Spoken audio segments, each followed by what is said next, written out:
श्रीशैलेश दयापात्रम्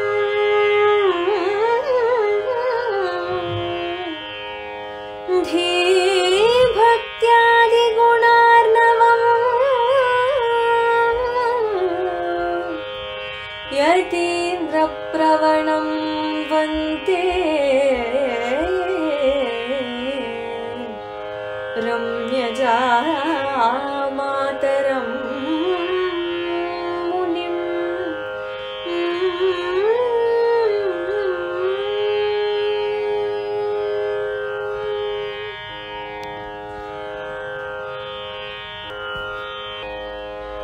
துன்னபுகழ் கந்தாடை தோழப்பர் தம்முகப்பாய் என்ன உலகாரியனோ விஞ்சுரைக்க பின்னை உலகாரியன் என்னும் பேர் நம்பிள்ளை கோகி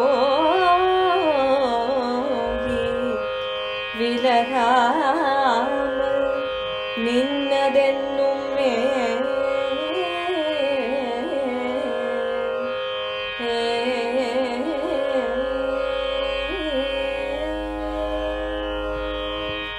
ஸ்ரீமதே ராமானுஜாய நமஹ. ஆழ்வார் எம்பெருமானார் ஜீயர் திருவடிகளே சரணம்.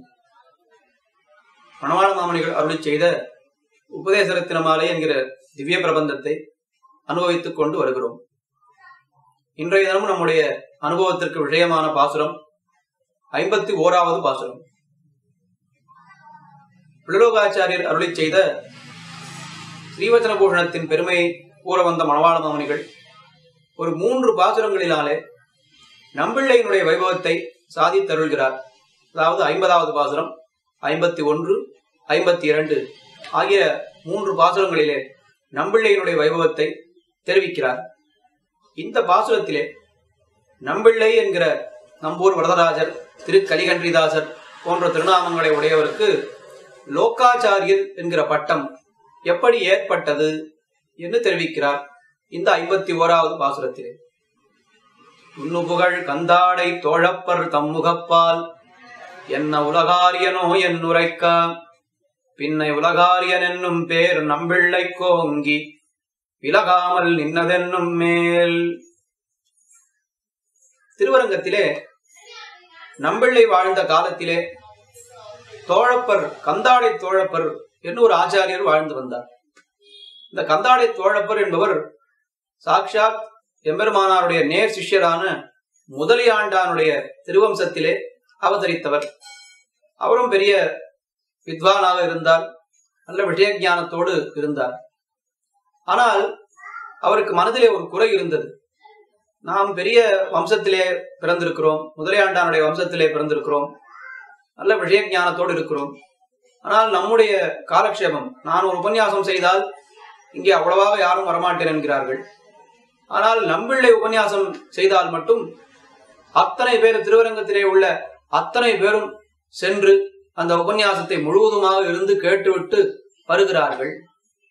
என்ன அவர் அந்த குறையை அவருக்கு தோன்ற அந்த குறையே என்ன ஆகிவிட்டது, ஒரு நாள் பொறாமையாக மாறிவிட்டது, அசூயாக மாறிவிட்டது. நம்பிள்ளை பேரிலே என்ன இருந்தாலும் அவர் வெளியூரிலிருந்து இந்த ஊருக்கு வந்தவர், நாம் எல்லோரும் இந்த ஊரிலேயே பிறந்து வளர்ந்தவர்கள், பெரிய வம்சத்திலே பிறந்தவன் நான்.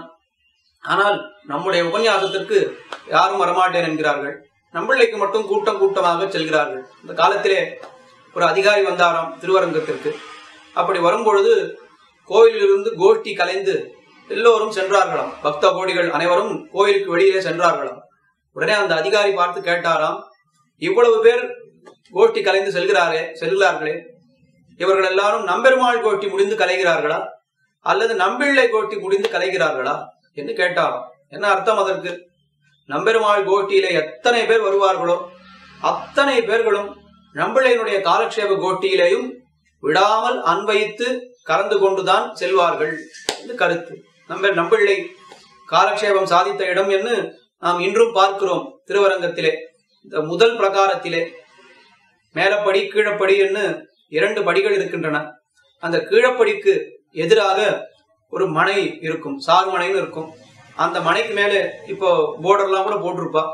நம்பிள்ளை காலட்சேபம் சாதித்த இடம். நம்பிள்ளை காலட்சேபம் சாதித்தார்னா என்ன விசேஷம்? பெருமாளே தன்னுடைய அர்ச்சா நிலையை குலைத்து கொண்டு அவர் எழுந்து வந்து நம்பிள்ளையினுடைய காலட்சேபத்தை கேட்பாராம்.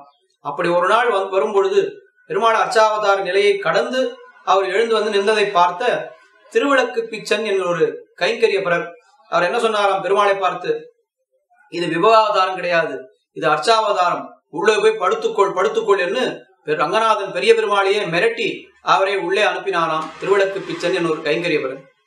அவ்வளவு வைபவம் வாய்ந்த கோஷ்டி நம்பிள்ளை கோஷ்டி. ஆனால் இந்த கந்தாடை தோழப்பருக்கோ என்ன ஆகிவிட்டது என்னால் அவர் பேரிலே ஒரு பொறாமை ஏற்பட்டு விட்டது.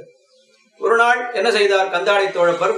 நம்பிள்ளையை பார்த்து தகாத சொற்களாலே அவரை வைது விட்டார். வேறு எந்த ஒரு காரணமும் இல்லாமல் நிர்நிபந்தனமாக என்று சொல்லுவார்கள். எந்த ஒரு காரணமும் இல்லாமல் நம்பிள்ளையினிடத்திலே அபச்சாரப்பட்டு விட்டார். அபச்சாரப்பட்டு விட்டு அவர் தம்முடைய கிரகத்துக்கு வந்து விட்டார். ஆனால் வந்தவர் அன்று இரவெல்லாம் யோசித்திருக்கிறார். என்ன இருந்தாலும் நம்பிள்ளை ஒரு உயர்ந்த ஸ்ரீ வைஷ்ணவர், நஞ்சியருடைய அபிமானத்திற்கு பாத்திரபூதரானவர், நல்ல விஷய ஞானி. அவரை போய் நாம் வைத்து விட்டோமே, அவரிடம் நாம் அபச்சாரப்பட்டு விட்டோமே, இது தவறு என்று அவர் உணர்ந்தார். சரி, நாளை காலை பொழுது விடுவதற்கு முன்னாலே நாம் கிளம்பி நம்பிள்ளையினுடைய வீட்டுக்கு சென்று அவருடைய திருமாளிகைக்கு சென்று அவரிடத்திலே அபராத க்ஷாமணம், அதாவது மன்னிப்பு பெற்றுக் கொள்வோம் என்று அவர் முடிவு செய்தார்.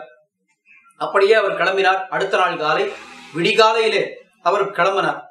அப்படி கிளம்பும் பொழுது அவருடைய வீட்டு கதவை திறந்தார். அவருடைய கிரகத்தினுடைய கதவை திறந்தார். திறந்தால் யாரோ ஒரு சுவாமி அந்த இருட்டிலே கந்தாடை தோழப்பருடைய திருவடிகளை பிடித்துக் கொண்டு அவருடைய திருவடிகளிலே சாட்டாங்கமா விழுந்து அடியனை மன்னித்தருள வேண்டும், அடியனை மன்னித்தருள வேண்டும் என்று கதறினார். இவருக்கு ஒன்றுமே புரியவில்லை. கந்தாடை தோழப்பருக்கு யார் இந்த சுவாமி, எதற்காக என்னுடைய கால்களை பிடித்துக் கொண்டிருக்கிறார், நான் எதற்கு உம்மை மன்னிக்க வேண்டும், நீர் யார் என்றே எனக்கு தெரியாதே, நீர் யார் நீர் யார் என்று கேட்டார். ஆனாலும் அங்கு கீழே இருந்த சுவாமி, அங்கே தண்டம் சமர்ப்பித்த சுவாமி, அவர் என்ன செய்தார், நான் யார் என்பது இருக்கட்டும், முதலிலே என்னை மன்னித்தேன் என்ன ஒரு வார்த்தையை நீர் சொல்லும், அப்போதுதான் நான் எழுந்திருப்பேன் சொன்னார். கந்தாடை தோழப்பருக்கு புரியவில்லை. நான் எதற்காக உண்மை மன்னிக்க வேண்டும், நீர் என்ன தவறு செய்தீர், அது சொன்னால்தானே நான் மன்னிச்சேனா இல்லையான்னு சொல்ல முடியும். அதனால அவருக்கு புரியவில்லை. ஆனாலும் விடாமல் அந்த சுவாமி அந்த வார்த்தையை சொன்னால்தான் நான் எழுந்திருப்பேன், மன்னித்தேன் என்ற ஒரு வார்த்தையை சொன்னால்தான் நான் எழுந்திருப்பேன்னு சொன்னார். சரி, வேறு வழி இல்லாமல் கந்தாடை தோழப்பரும் நான் உண்மை மன்னித்தேன், இப்ப எழுந்திரும் என்று சொன்னார். எழுந்திருந்து பார்த்தால் இந்த சுவாமி யார் என்னார், வேறு யாரும் இல்லை, அவர்தான் நம்பிள்ளை. உடனே இவருக்கே ரொம்ப வெட்கமாக போய்விட்டதாம் கந்தாடை தோழப்பருக்கு.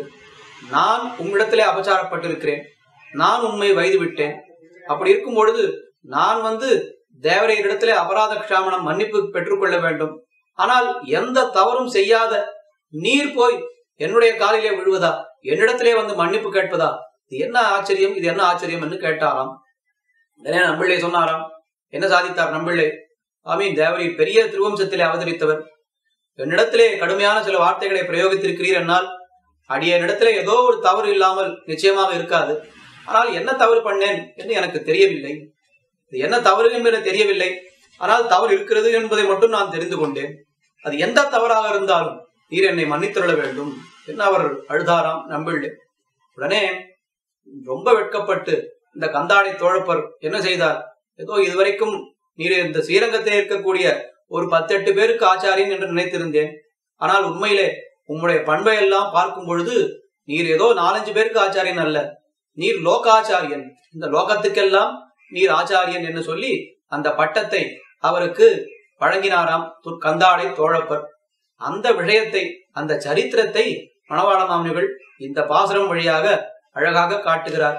துண்ணு புகழ் கந்தாடை தோழப்பர் தம் உகப்பால். இந்த கந்தாடை தோழப்பர் உகந்து என்ன செய்தார், என்ன உலகாரியனோ என்னுரைக்க, நீர் என்ன லோகத்துக்கெல்லாம் நீர் ஆச்சாரியராக இருக்கக்கூடியவராச்சு, அவ்வளவு பண்பு நிறைந்தவராக இருக்கிறீரே என்ன அவர் சாதித்தார்.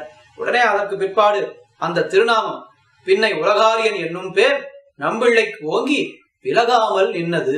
அந்த லோகாச்சாரியன் என்கிற பேர் அவருக்கு முன்னாலே இருந்த நம்பிள்ளை என்கிற பேரோடு எப்பொழுது இந்த லோகாச்சாரியன் என்கிற திருநாமம் சேர்ந்ததோ அதற்கு பின்னாலே இந்த பின்னை உலகாரியன் என்னும் பேர் நம்பிள்ளை ஓங்கி விலகாமல் நின்றது. அன்று முதல் அவர் நம்பிள்ளை லோகாச்சாரியர் என்றே அழைக்கப்பட்டார். நம்பிள்ளை என்கிற திருநாமத்திற்கு மேலே லோகாச்சாரியன் என்கிற பட்டமும் சேர்ந்து நம்பிள்ளை லோகாச்சாரியர் என்றே அழைக்கப்பட்டார். நாம் சரித்திரங்களிலே பார்க்கிறோம். அந்த முக்கியமான சரித்திரத்தை இந்த பாசுரம் வாயிலாக மணவாள மாமணிகள் வெளியிடுகிறார். எதற்காக இந்த சரித்திரத்தை உபதேச ரத்ன மாலையிலே வெளியிடுகிறார் புரியவில்லையே என்கிற சந்தேகம் எழலாம். அதற்குண்டான பதிலை அடுத்த பாசுரத்தினுடைய வியாக்கியானம், அடுத்த பாசுரத்தினுடைய விளக்கத்திலே பார்ப்போம். ஆழ்வார் எம்பெருமானார் ஜீயர் திருவடிகளே சரணம்.